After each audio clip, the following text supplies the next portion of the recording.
প্রতিটি মুসলমানের জন্য ফরজ করে দিয়েছেন কে? আল্লাহর নবী বলেন, তলাবুল ইলমি ফারিদাতুন আলা কুল্লি মুসলিম।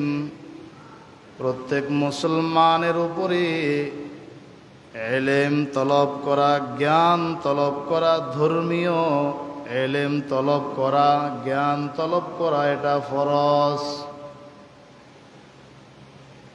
আলেম সবার জন্য হওয়া ফরজ নয়। মুফতি সবার হওয়া লাগবে না।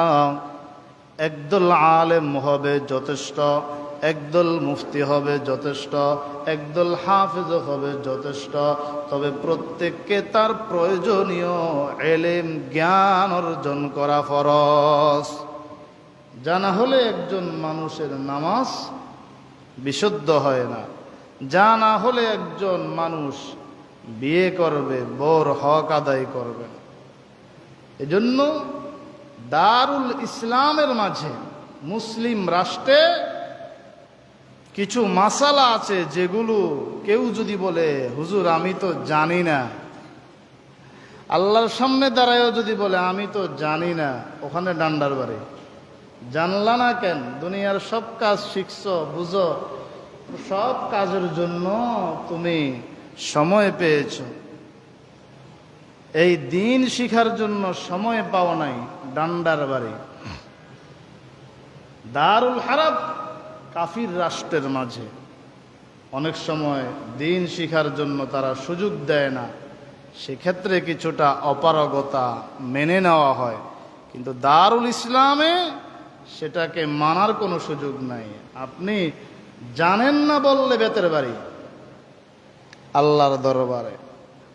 দুনিয়ায় কিছু আহকাম আছে, জানি না বললে হবে না। হুজুর আমি জানি না, কিন্তু বউরে 3 তালাক দিয়ে দিস, দিলে যে কি হবে এটা আমি জানি না। তালাক হবে কি হবে না? 3 তালাক দিয়ে দিয়েছেন, যেমনেই হোক, রাগে দেন, ঠান্ডা মাথায় দেন, আমি জানি না, শেষ, ক্যান্সেল। হুজুর বাচ্চা আছে, লাভ নাই কান্নাকাটি করে, লাভ নাই কান্নাকাটি, আমার টাকা আছে, পয়সা আছে, মানি না আপনার মাসালা, যান আপনি আপনার গতিতে যান। থাকবেন কোনো কাজী বিয়ে পড়াইয়া দিবে, ওই কাজীর উপরে অভিশাপ। যারা সহযোগিতা করবে তারাও গুনাহের লিপ্ত।